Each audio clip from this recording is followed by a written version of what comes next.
Welcome to This Is Money podcast, sponsored by Charles Stanley Direct. I'm Georgie Frost, and joining me and Simon Lambert today is Lee Boyce. And coming up, a hold for interest rates this week, but was it close, indicating a Christmas cut could be on the way. Lenders certainly think so, as we're seeing something of a mortgage war erupt between major lenders, as households see the cheapest deals since 2022. We look at where house prices are expected to go up the most over the next 5 years, how much households are saving as uncertainty reigns supreme, beware of these sneaky new speed cameras, and the real versus fake grass turf war that's reportedly dividing Britain. We reveal what an artificial lawn does to your house price. Don't forget to keep up to date with all the latest breaking money news. Just go to thisismoney.co.uk or download the app. But first, a message from our sponsors. Do you love talking about money as much as you do listening to it? Then you'll love this. Charles Stanley Direct's financial coaching service gives you a real human, yes, an actual expert to help you make sense of your finances. No jargon, no pressure, just clear answers to your money questions. Book your free 15-minute call today at charles-stanley.co.uk/financial coaching. Go on, your future self will thank you. Remember, investment involves risk. Now, back to the show. But first, a message from our Simon. Hello, listeners. It's me, and I have a message for you. I know that, obviously, our podcasts have been a bit budget heavy recently. Yeah. So we have decided to do something today. We are obviously not going to be able to do the entire podcast without mentioning the budget, because we're talking about things like interest rates and stuff like that. But we are going budget light.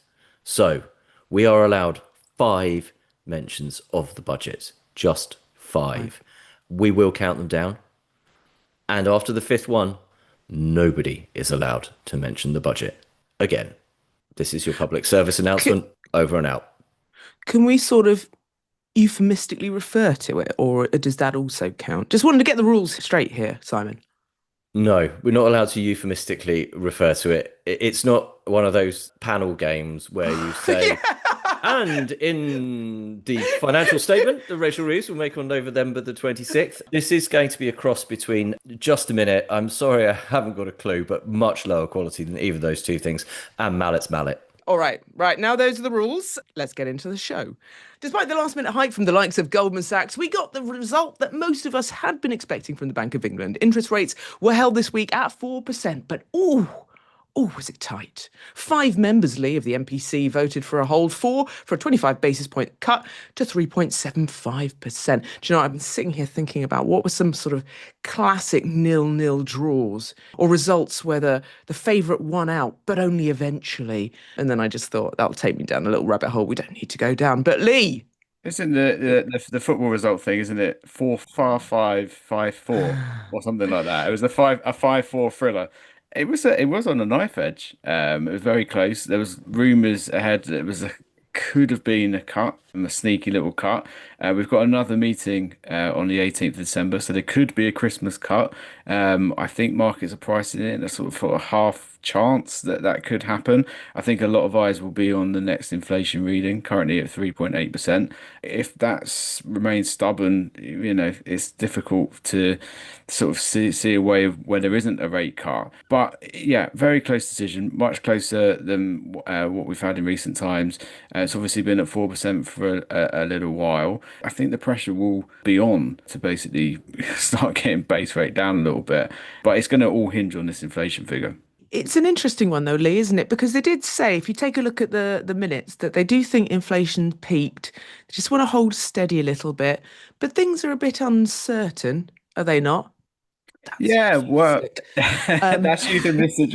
No, you can't. That's talking about things in a roundabout way. But we could, in the economy in general, there's mixed pictures all across everywhere. I think at the moment, I would actually say that all of us feel uncertain, and individuals, businesses, everyone. It just all feels all up in the air a little bit at the moment. Kind of looking forward to a new year. I don't usually feel like that, but I'm getting to that point where I kind of, let's get crack on into 2026, right? And see what happens next. Let's see if we can turn some of that uncertainty into some certainty. Unfortunately, we've got a long way to go before we get to the new year.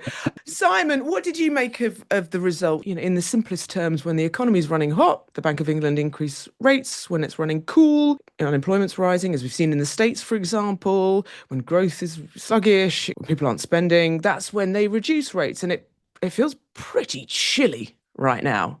It does feel pretty chilly right now, but some of that might be your perception rather than what's actually going on in the economy, because the Bank of England actually slightly upgraded its forecast for GDP this year from 1.2% to 1.5%. So the Bank of England told us yesterday that it thinks growth is actually better than it previously thought it was going to be. So it thinks the economy is surprising on the upside, not the downside. That was due to a better than expected start to the year.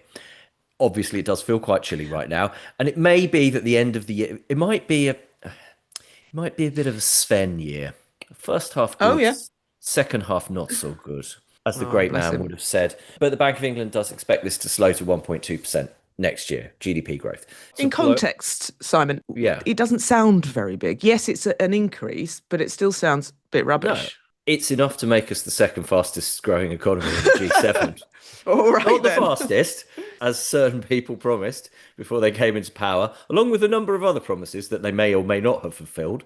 But second fastest isn't bad. It means we're growing better than, our major European peers and so on. We are not hmm growing by as much as the US. US growth is a weird one, though. There's some very interesting number crunching that's gone on that basically highlights exactly how much of US growth is just down to AI data center spending, and AI infrastructure spending. And it's really quite a large amount. So you can only imagine if we had that going on in this country, then our growth would be substantially higher. Whether we want it going on in this country is, of course, a completely different matter because our electricity grid and ability to generate the energy that we need at a price that is suitable for consumers and businesses is not overly impressive. So power guzzling data centers are probably not the ideal thing for the UK economy. But I'm going to blow the budget here, right? I'm using up one mention. Okay, this is strike one.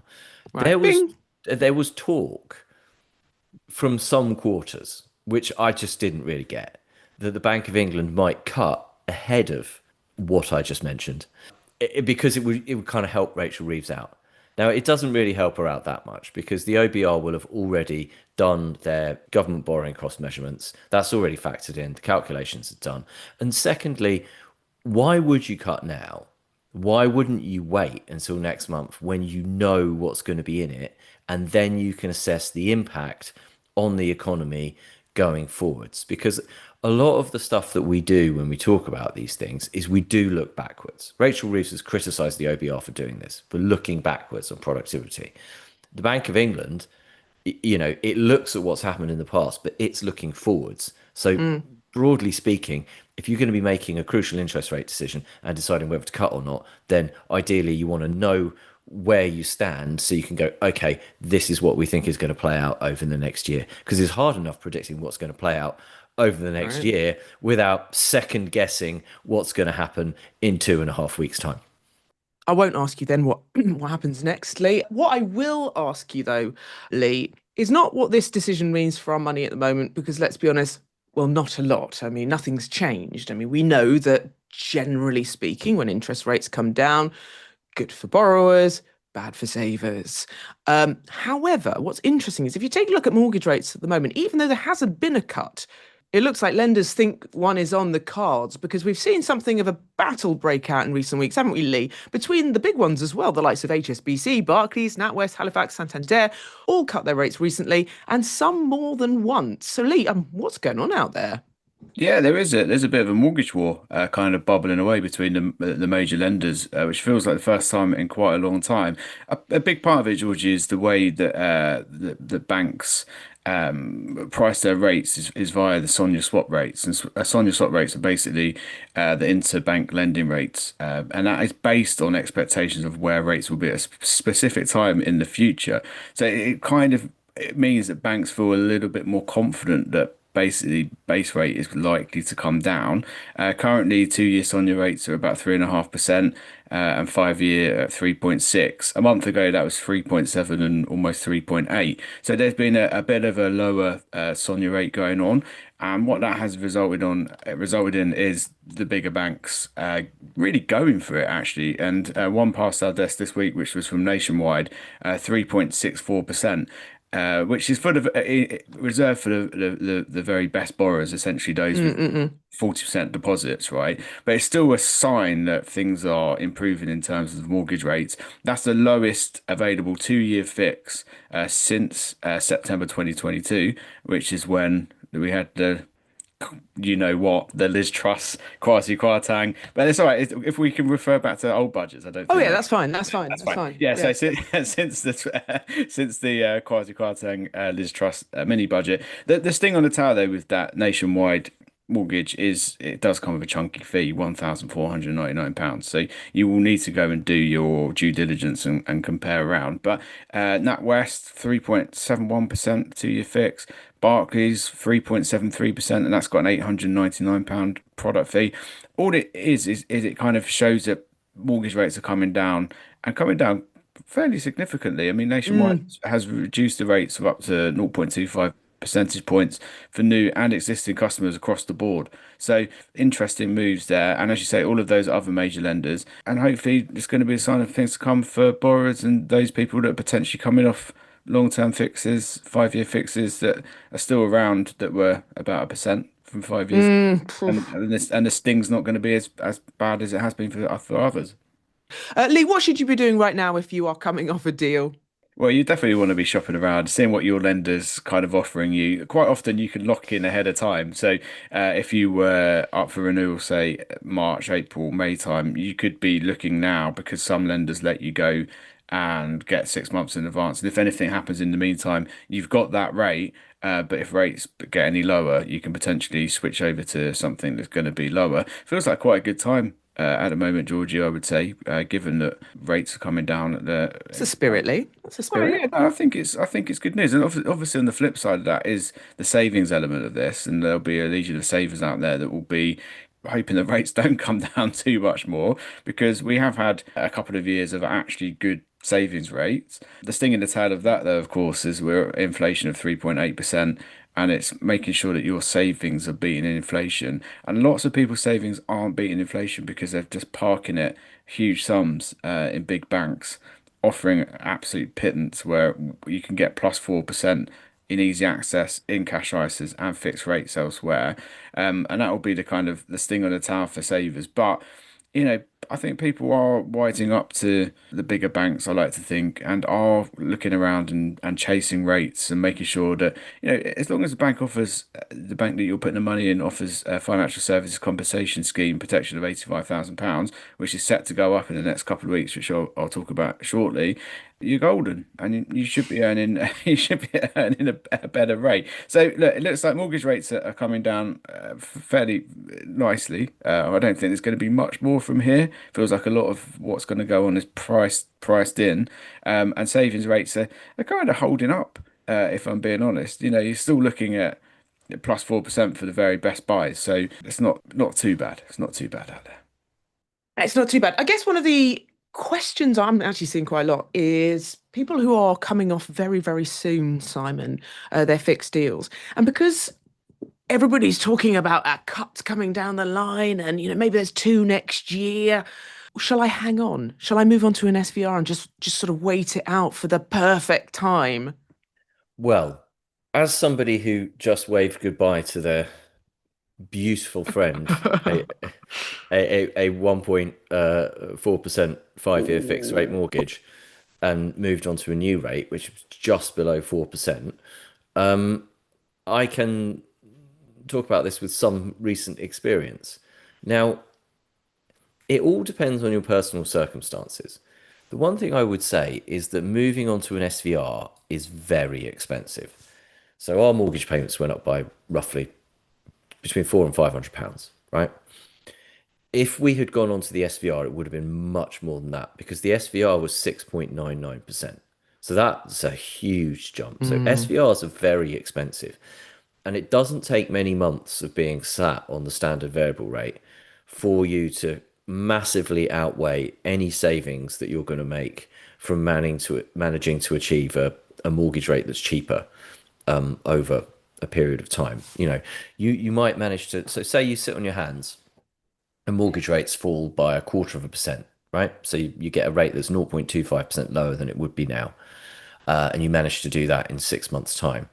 By the time you go through those 6 months, paying the extra money on the standard variable rate compared to the maybe 4% that you could fix at now, you will have outweighed the benefits of getting the cheaper rate. So you need to factor that in. Secondly, you also need to factor in how much money would moving to a cheaper deal, getting a cheaper deal, like if rates come down by 1/4% or even 0.5%, how much would that actually save you every month? And that's going to depend on the size of your mortgage, and it's going to depend on the length of your mortgage. So in our case, I've got quite a big mortgage, but we are closer to the end of it than the start. So actually, it doesn't make as big a difference as you would think to us because more of the money that we pay every month is going towards repaying the mortgage. We're well onto that downward trajectory, past the halfway point. I'm not going to say you can see the end in sight, but it's not a million miles away, right? If you're nearer to the start of your mortgage, then you will find that potentially getting that lower rate makes a bigger difference. But then again, it's going to depend on the size of your mortgage as well. Because if you've got a relatively small mortgage, and this will actually very much depend on where people live, won't it? Because I live in the commuter belt of London, southeast of the UK. That's why I've got a big mortgage, right? But if you lived up north, right, you might have a relatively small mortgage, and so you might find that actually the monetary amount isn't that much. Although that's relative to your earnings and everything like that, if the monetary amount is 50 quid, it's a lot easier to find 50 quid than it is to find 200 quid. I would go online. I would go to thisismoney.co.uk/mortgage hyphen finder. I would use our mortgage partner L&C's tool, which will basically show you the rates that you could apply for based on your own personal circumstances. And also, if you want to play around with the numbers, you can go to thisismoney.co.uk/mortgage hyphen calculator, where we've got a calculator where you can chuck the numbers in and play around to your heart's content. Fabulous. Thank you, Simon. Well, while mortgage rates may be going down, house prices are continuing to march upwards, reaching a fresh record high in October. That's according to Halifax. The average price of properties rose 0.6% to just under £300,000 after a 0.3% fall in September.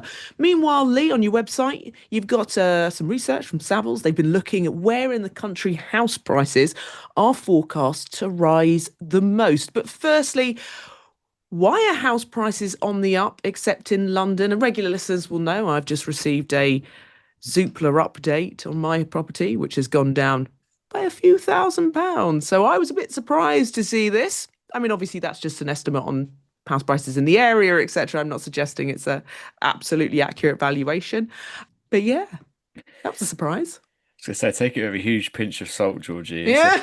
only worth what someone's willing to buy. Are Zoopla buying your house off you? They're not buying your house off you, don't you worry. Really interesting development around our way. Actually, yesterday it got a handwritten letter in the post. I was like, is this a scam or not? I veered towards. Jehovah's Witness? No. Oh, no. I veered towards it. It's not a scam. It's actually a couple saying that they are looking to buy in the area and to give them a Ah. call if the house is still up for sale, whatnot. Because again, regular listeners probably know that I've sold the house, but can't find anything to buy. Which it was just quite like, okay, this is a market. Like people are trying to buy houses. Mm. And actually, we're starting with Halifax, the Halifax figures. So, highest on record, they're saying £299,862. I think we can call that 300 grand. That is up 1.9% annually. So kind of goes against the kind of narrative that everything's struggling. But I think London, as you pointed out, Georgie, is struggling compared to everywhere else. And we'll talk about that in the Savills figures. But why? Why are house prices rising? That's what you asked. Now, Amanda Bryden, head of mortgages at Halifax, says that actually people still have a strong appetite to buy and move home. She said demand from buyers has held up well coming into the autumn, despite a degree of uncertainty in the market, with the number of new mortgages being approved recently hitting its highest level so far this year. The market has proven resilient over recent months as many buyers opt for smaller deposits and longer terms to help make the numbers work.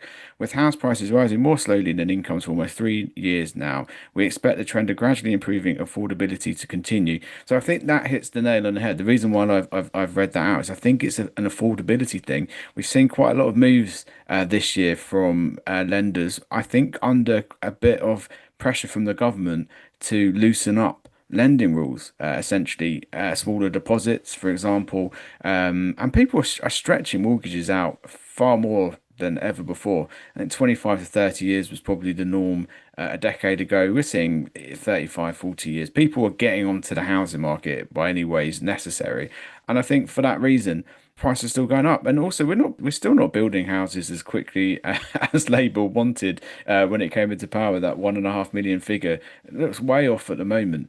And there's just a lack of suitable homes for certain people to buy. So there's that part. Savills, talking about taking things with a huge pinch of salt. I always find it quite interesting when some of these big estate agencies predict 5 years. 5 years of house price growth, Georgie. How do you do that? I mean, what happens between now and 2030? And then just going, yeah, it's going to do that. Just to point out sort of behind the scenes sort of thing here, and this is no disrespect to Savills, and we find these sorts of things very interesting, and they do have very intelligent people looking at it. But just to say, there is an element of sort of PR here. Let's be honest. I mean, they've got a very good story out of this. Yeah, I mean, look, these are numbers that people want to know about. And I think that's actually what the nub of this is that if you are buying a house, there's always that kind of notion that house prices double every 10 years and house prices always go up. And that's not always the case, as we've seen in the past. And I think sometimes people do get a bit nervy and, they worry they're going to buy a massive asset that might depreciate in value and might religiously look at Zoopla price estimations that come through on their email every month saying their house price has gone down. But, No!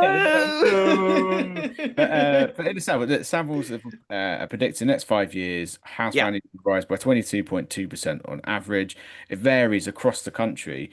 So while actually two regions are set for nearly 29% growth, another set for 14%. So it's Yorkshire and the Humber and North East that are predicted to be the strongest at 28.8% rises each. London's at the bottom of the pack, 13.6%. Then it's the South East at 17%, and then the East of England at 19.3%. I think the big reason for that is you've got to remember how much the price differences are between these regions already. So, it's kind of almost like the chasm is sort of closing somewhat, and there's just more growth to be had, it seems, in those pockets of northern England, which potentially haven't seen house price growth that other areas have seen, especially in that pandemic boom. But actually, looking back on the Savills reports here, so following the 2008 crash, house prices reached rock bottom in March 2009 before rising 17.4% over the next 5 years, ending 2014. Since then, house price rises have averaged around 23.5% growth every 5 years based on land registry figures. 32% increase recorded between 2012 and 2017, and there was a 16.5% rise between 2010 and 2015. And it's quite interesting looking at it over a 5 year period. We talk about investing over a 5 year period, don't we, as a minimum investment. Should you treat property like that? Well, it's something that you live in, and it's not something that you're necessarily treating as an investment. But nonetheless, I think it is interesting to kind of figure that out over those kind Hmm. of 5 year cycles and how it goes. And look, as you say, intelligent people work on these sets of data, Georgie, and it's just a barometer of the mood music as of today. And they do kind of mention, I'm going to use the second mention of the budget here, that any changes to property taxes in the budget could have an effect. House prices expect to finish this year just 1% higher than they started. Well, that goes against the odds of what Halifax have just put out in their house price index, and then rising 2% in 2026. And then it forecasts bigger growth from there. So 2027, 4%, 2028, 5%, 2029, 5.5%, and then back to 4% in 2030, presumably thinking potentially about the election and what that might do, but we're going way too in the future. I know, Lee. Oh, dear. 2025, Lee, you cannot Yeah. comment 2030, Lee. It's a mugs game, Georgie. Who knows? Who knows? And it's very dependent on your property, your area, and all of that kind of jazz. But just as a kind of a nice, easy snapshot and easy to get your head around figures, it's interesting. Don't forget to factor in inflation. Over the last 5 years, inflation has been 28%. The house price gains all of a sudden don't look so impressive. Unless, obviously, you flip that around and go, well, the good news is that over the last 5 years, homes have theoretically got a little bit cheaper. The thing is, though, I always think that inflation is a bad thing to measure house prices against. I think you should measure house prices against wages, right? Because that's the thing that most people need in order to buy a house. Like most houses are bought by people who are going to, pay for them with income from their work. So index it to wages. And actually the picture for wages is pretty good over the last 5 years compared to house prices. And then you need to look at those forecasts that Savills is making. And Savills is wonderfully precise, 22.2% over 5 years. You need to factor in that if inflation averages 2% over the next 5 years, then you should take 10.5% off it. Whether you think inflation really will average 2% over the next 5 years is another matter.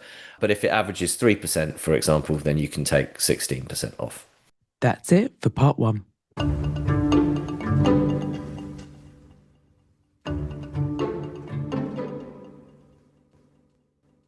I'm joined now by Rob Morgan of Charles Stanley Direct for our weekly Investing Explained feature. Rob, a question from a listener here. I have a stocks and shares ISA in which I hold just one fund, Vanguard Life Strategy 100% equity. How exposed am I to the US and Magnificent Seven, and how could I diversify away from them a bit if I wanted to?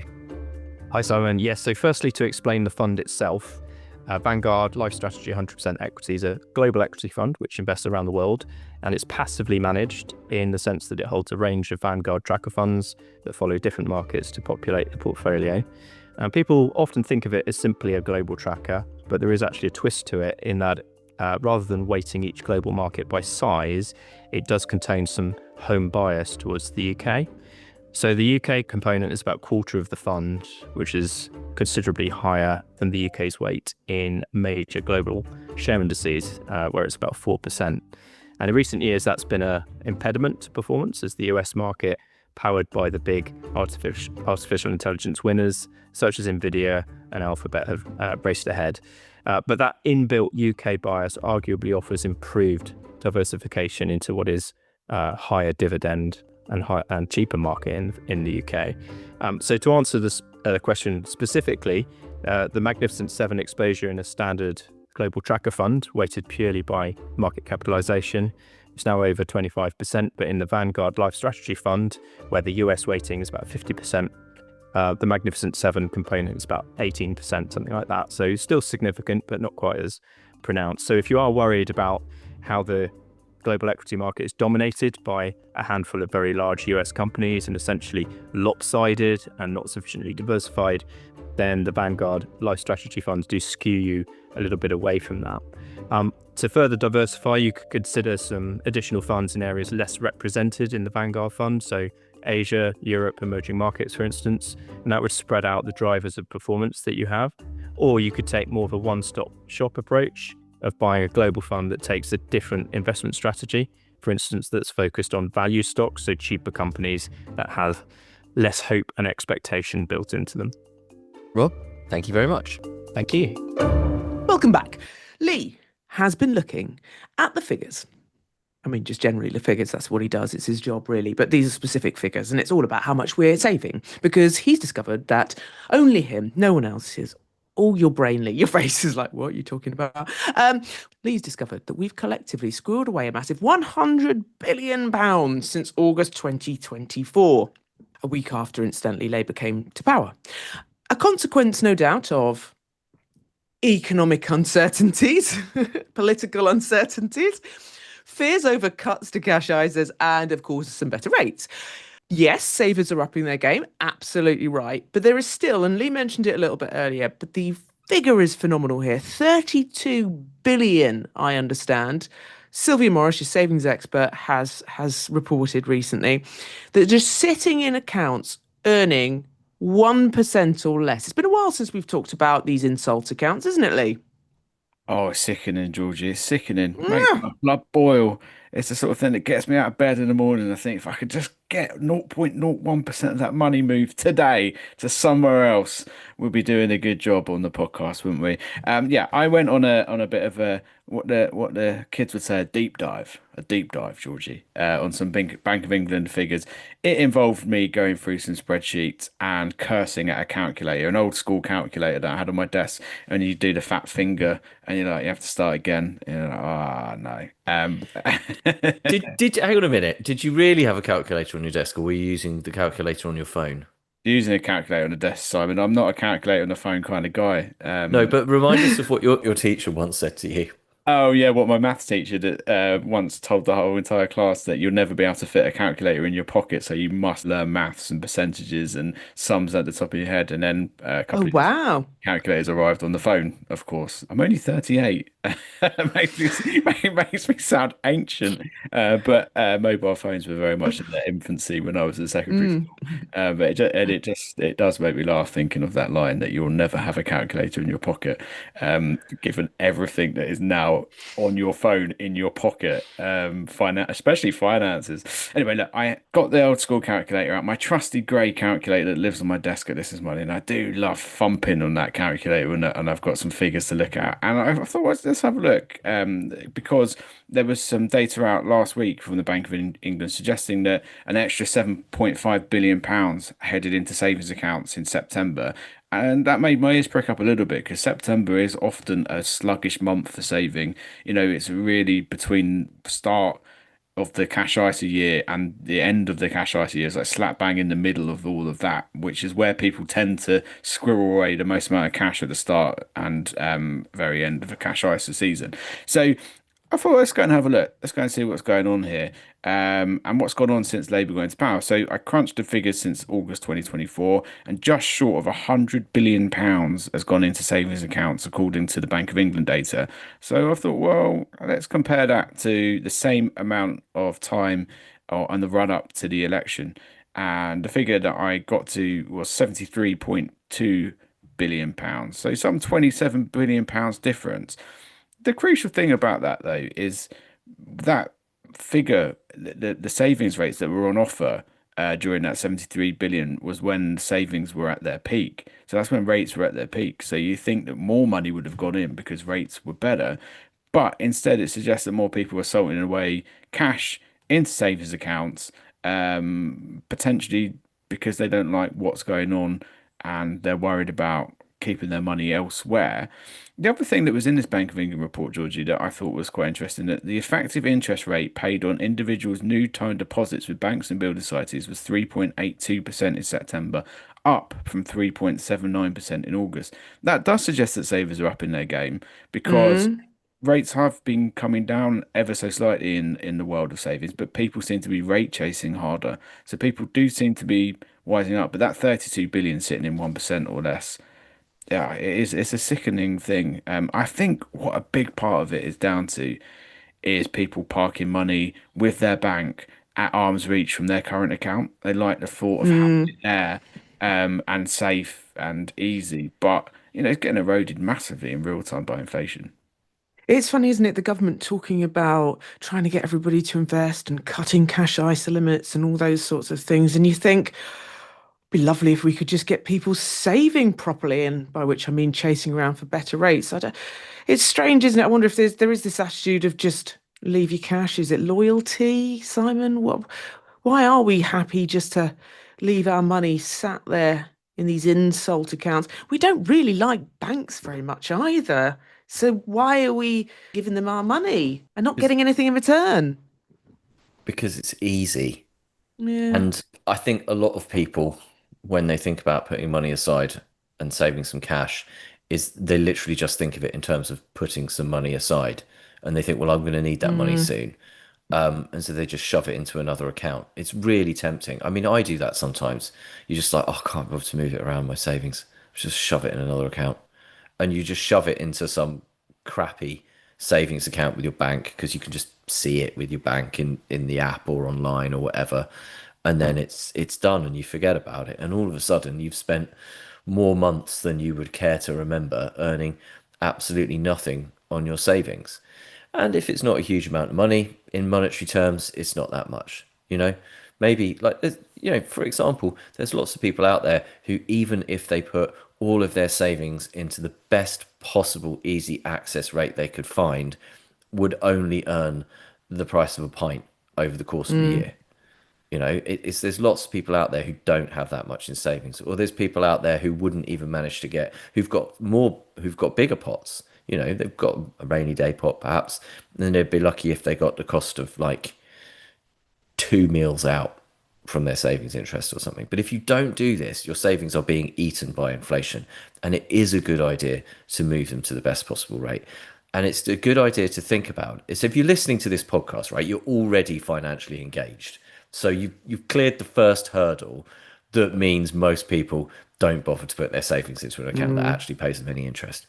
So having done that, clear the next one. Find yourself an easy access account. I would recommend an easy access cash ISA. I would recommend a flexible easy access cash ISA with no limits on withdrawals. So the rate doesn't drop. However many withdrawals you make in the year, you can take money out. You can put it back in the same year without it using up more of your ISA allowance. So you can use it as a really great, fully flexible, tax-free savings pot. And then you move your money into that.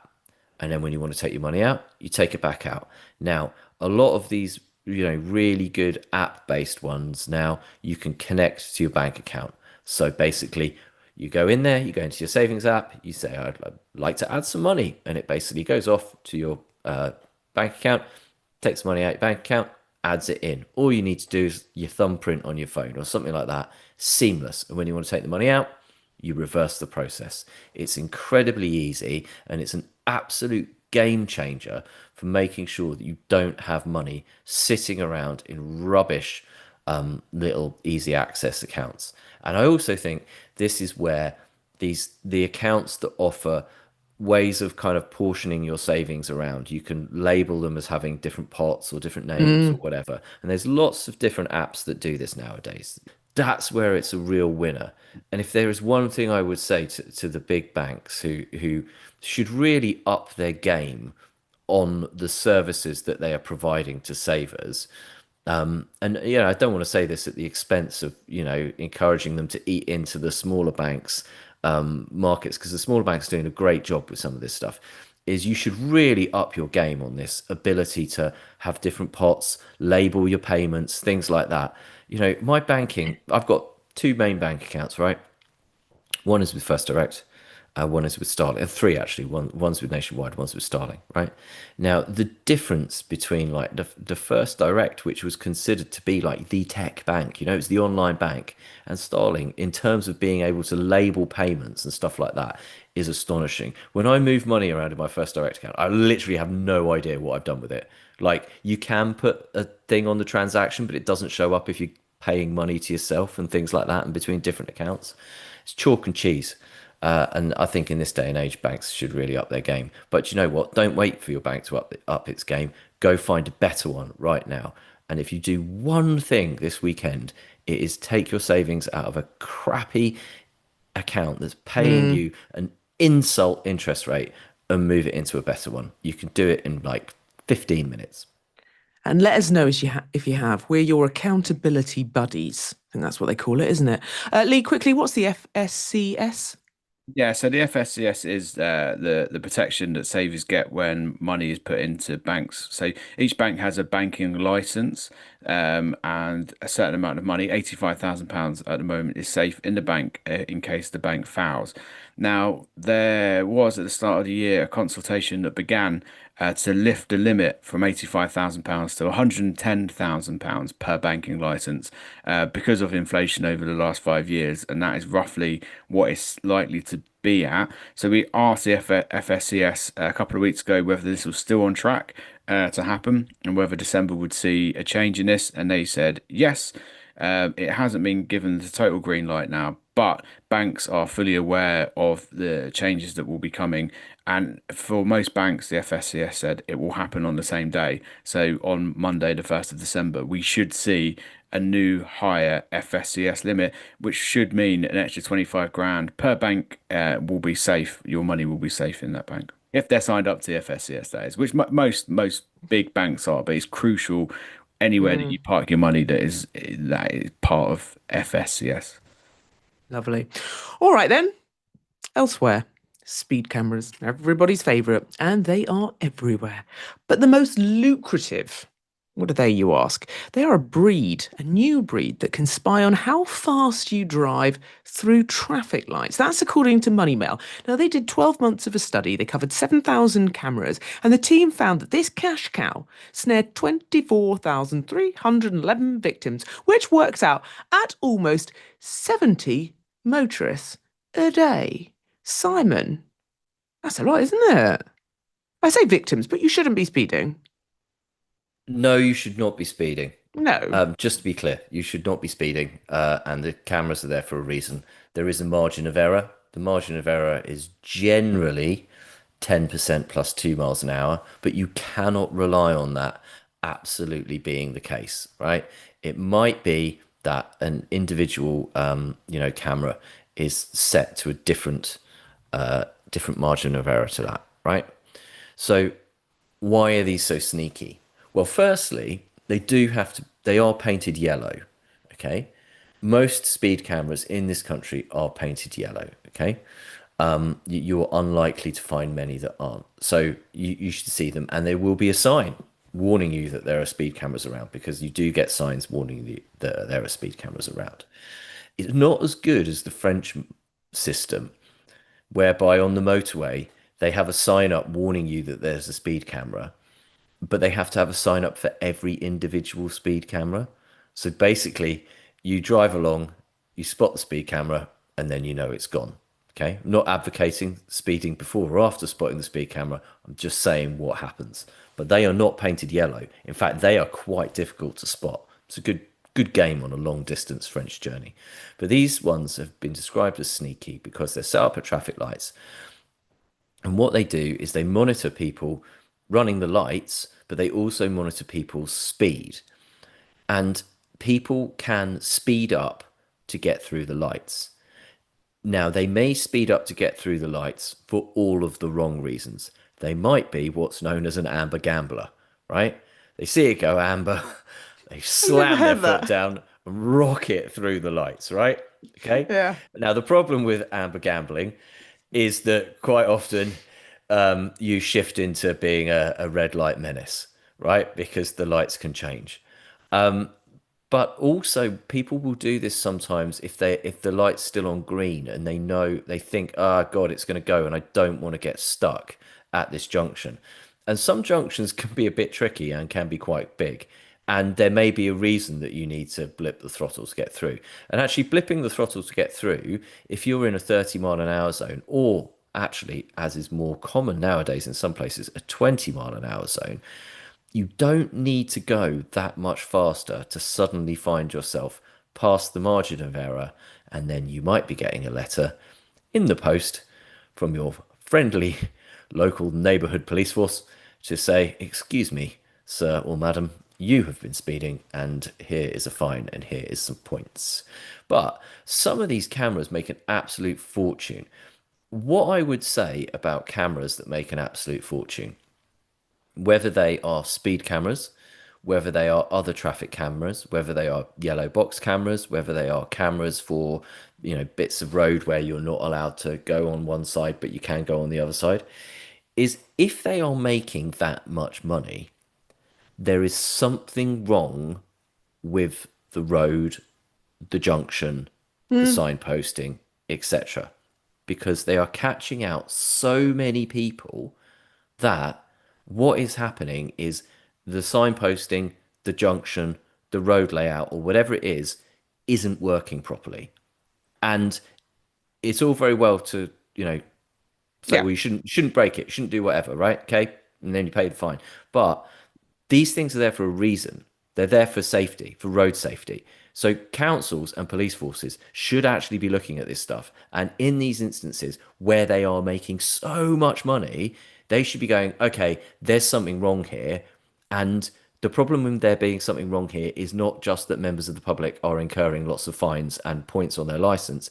The problem is that someone is going to get hurt or worse due to the problem with the road. So instead of just cashing in on this, we should be correcting the problem with the road.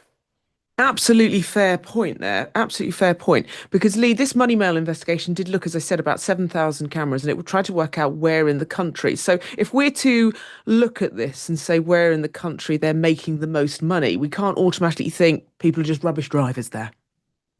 No, exactly. I think, do you know what? When Toby Warren, who wrote this story, told me about these cameras, these speed on green, I'd never heard of them actually, Georgie. And there's a couple of real trap ones, I would say, around my area in which, if I drive into Southend, there's honestly about 50 sets of traffic lights I can get caught in.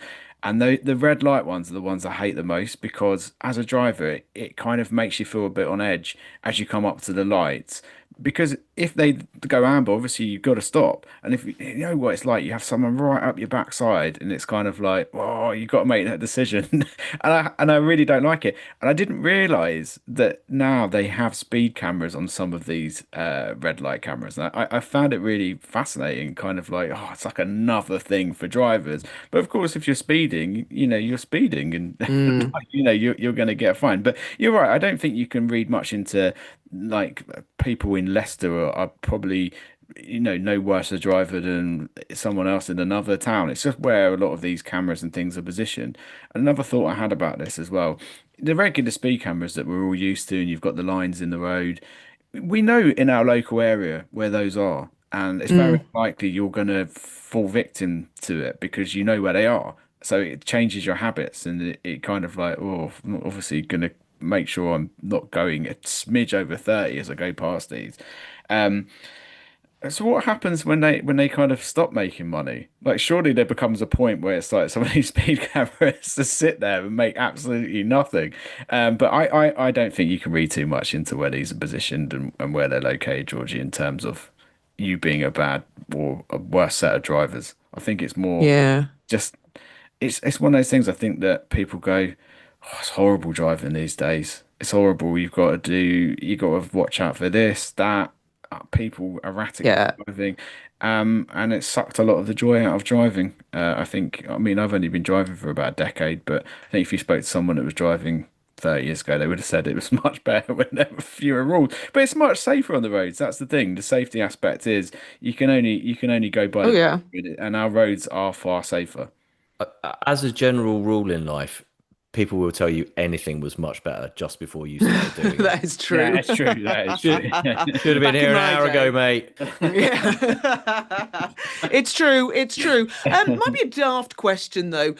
Where does the money go? And the reason that I ask that is because the sad thing is, as Simon, you pointed out, that it would be very sensible for councils and for police to look at these hotspots as they might be dangerous. And this is the point of them. They shouldn't be for getting money. They should be for cutting down accidents on the road and encouraging us to be safe drivers.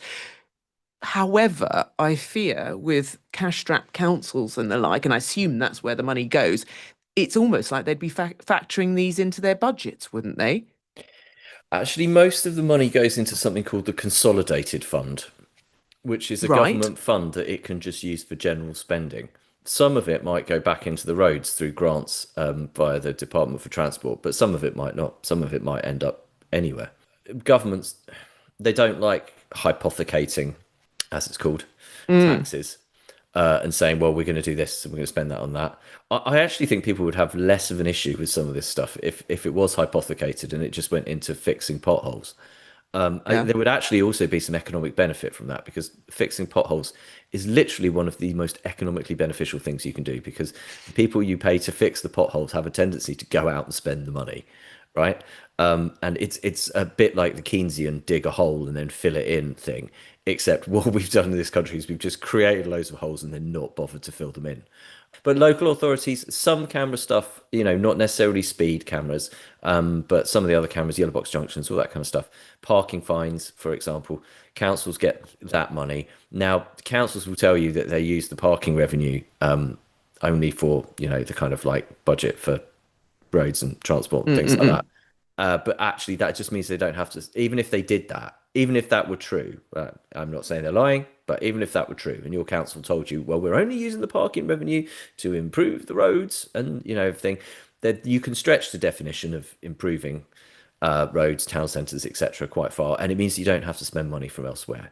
Now, in defence of councils, councils have got a real problem with their funding because councils are spending unbelievable amounts of money on stuff that maybe should just be funded through general taxation, such as care costs and so on. As we all know, the council funding system is a mess. The funding system for many things in this country is a mess. The government is taking money from speed cameras and putting it into the consolidated fund and using it to spend on other stuff because we insist on running this, what I have described before as a budget airline tax system, where we've got this kind of mythical low tax scenario, yet all the extras that we add on actually cost us quite a lot of money. Nice way of putting it, Simon. Just a quickie, Lee, for those of us, touch wood, who haven't been penalised speeding. Firstly, what do you get? I mean, I've heard about these speed awareness courses. They don't sound fun. But also, can you contest any of these? Or what do you do if you think it's not right? Very hard to contest, Georgie. They have Yeah. very, very high-tech cameras, very, very, very hard to appeal it. Very few mitigating circumstances. Most of the time, you do, if it's a first offence, get the chance to do a speed awareness course. Usually costs 100 quid, and you have to sit through and learn how to be a better driver. It depends though, because if you were going way too fast, there's no option of that, and often you can end up with even more points or even a bigger fine. The number one thing is just to drive sensibly, drive lawfully, and you're going to be fine. We be on the right side of the law, like us three. Yeah. I mean, I could do with a course in being a better driver. I mean, do you have to speed to go on these courses, or can you just pay £100 and learn to be a better driver? Or You could does it take not it. work that You way? could you could take an advanced driver course if you want, Georgie. If you want Oh, to I'm get not that. I'm not confident. that. I'm not I've that done I've bad. I've done a speed awareness course in All right. recent memory. Look, credit to the people doing them. They're pretty good. They tell you stuff that you don't know. They do, apparently work. People do slow down after them. And actually they think that the reason why they offer them is because they do think that they actually work better than just the first 3 points. And the people running them have, and they're online now. They've got to run a course online with a load of people who probably don't really want to be there and don't want to engage and don't want to be interested. So I take my hat off to the people doing them. The guy who did mine, did a really good job, and actually, got people engaging with it. So, and if that's what you can do, and you can spend some time explaining to people, why speed limits are important, how they work, why some of the things that you think are actually completely wrong, and also why it's a good idea not to speed. And also the real message that gets through to people is that literally speeding doesn't really get you anywhere any No. quicker. It's astonishing. Like, you'd have to go a really long distance, probably just on a motorway, and then solidly speed by 10 to 20 miles an hour to actually make a major distance to your time. Quite, Simon. And finally, the question that we're all asking, fake or natural? Yes, the turf war that's reportedly dividing opinion among British homeowners, grass or polyethylene. I think that's what it is. And what will be the impact on your house price? Now, Simon, this is actually something I've been thinking about because I have a couple of dogs. And I don't know if you know about female dogs, but they do tend to create grass burn marks. Now, I don't know what they do to polyethylene, because if they do that to grass, I can't even imagine what they do to artificial grass. But our next door neighbour's got artificial grass, and it always looks pretty good. Ours just looks like an absolute mess. It's tempting. Should I do it? No, Oh, right. don't do it. Keep the Okay. grass. It's much better for the environment. It's much better for nature. I can see why it's tempting for people. The mud, the look, the dogs, the kids, the etc. And we've spoken to some people for this article who absolutely love their artificial grass. But I would say don't do it. However, you're not alone in thinking this. But about 0.15% of domestic gardens in Britain, or 7.5 million square metres, now comprise artificial lawns, according to the Royal Horticultural Society.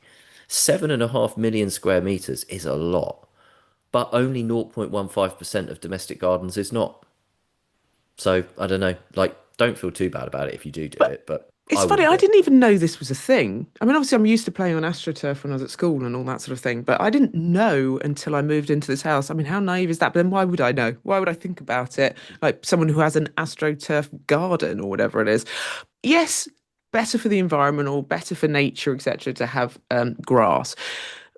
But then obviously a lot of people have concrete, don't they? But what will it do to your house price? And if we were to sort of think natural grass, artificial grass, and let's throw in concrete, why not? Obviously, if you've got a really big garden, you don't want a car park in the back of your house, but for a reasonable size, two up, two down, what would be the effect on house prices, do you think?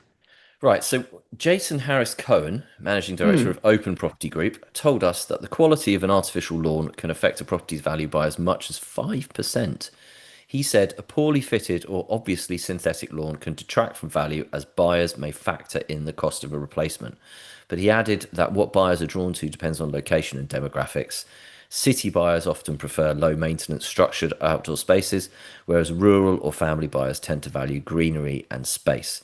Now, quality is the key here, okay? Put anything you do, whether you put down artificial grass, whether you put down a patio, I wouldn't concrete your garden completely, unless you turned it into a skate park, and then I might be convinced. But or put down some stones or whatever you do. If you do it badly, it's going to detract from your house price when you sell because people are going to factor in, oh, I'm going to have to spend money sorting that out. And so they will then want to negotiate some money off.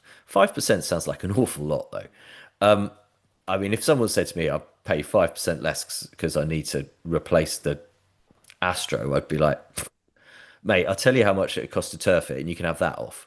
Because it ain't 5% of the house's value, but it puts people off. And what you don't want to do if you're trying to sell your home is put people off. But the cost of Yeah. premium artificial grass ranges from £45 to £80 per square metre. Typical labour cost for installation about £300 to £600 a day. Larger gardens could take 3 days or more to complete. And you could also consider Wow. other porous How materials do like. they do it? Do you have to cut up your grass and get rid of it and then stick it down, or do you just stick it down over it? And I keep thinking about the dogs peeing on artificial grass. Is there like something that they can go down, or do you have to like wash it?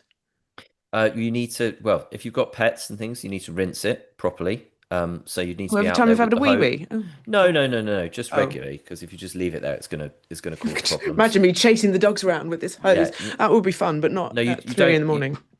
Yeah, you don't have to do that. No. You got to rinse it. You got to look after it. You got to lay it properly as well. That's the thing. Is what someone will do is they will come round. So say they were going to take up your grass. They take up your grass, Right? level it. You're going to need to put some hardcore down to create a base layer underneath it, and then they'll put down the artificial lawn and the. I think they put an underlay underneath the artificial lawn as well, a bit like a carpet, but I'm not entirely certain. Mm. But yeah, so you need to get it done properly. Otherwise, you if you just basically dug up your own grass and then put some artificial grass down, first the real grass is going to start trying to continuing to grow or weeds. Mm. And secondly, it's going to end up all lumpy and bumpy and it's just going to be absolutely terrible. You won't like it, nobody else will like it, and nobody will be happy. Quite. All right then, Simon. Start of the week. Stat of the week. 3. I believe 3 is the number of times that we mentioned the budget in this podcast. That means that we have come in under budget by 2 mentions of the budget. We have hit our own fiscal rules. There Yeah. you go. Unbelievable. And Well done. the other stat of the week is $1 trillion. Yeah, these bad guys, the money just keeps going up and up and up, doesn't it? Not saying Elon Musk is a bad guy, just using the kind of Yeah. He's worth every penny, Simon, isn't he? I'm just using the Austin Powers comparison, and I hope he said it in the $1 trillion way when he asked for this originally. But the Tesla CEO and world's richest man has won a shareholder vote guaranteeing him stock worth $1 trillion if he hits certain performance targets over the next decade. They are tough targets. There were shareholders chanting Musk, Musk, Musk, Elon, Elon, Elon, as this was voted through. You can take your own view on how this one's going to unfold and whether it's going to end up good or bad. Tumbleweed there, Simon, from me. No comment. Right, you can keep up to date. Thank you very much. With all the latest breaking money news, just go to thisismoney.co.uk or download the app. If you have any comments or questions for the team or anything you'd like them to look into, any views you have on $1 trillion, Simon? Email us at podcast@thisismoney.co.uk. Send us in your questions. We will try to get them answered for you and tell us about anything interesting. And if you like our podcast, why not rate us wherever you found us? It helps other people find us too.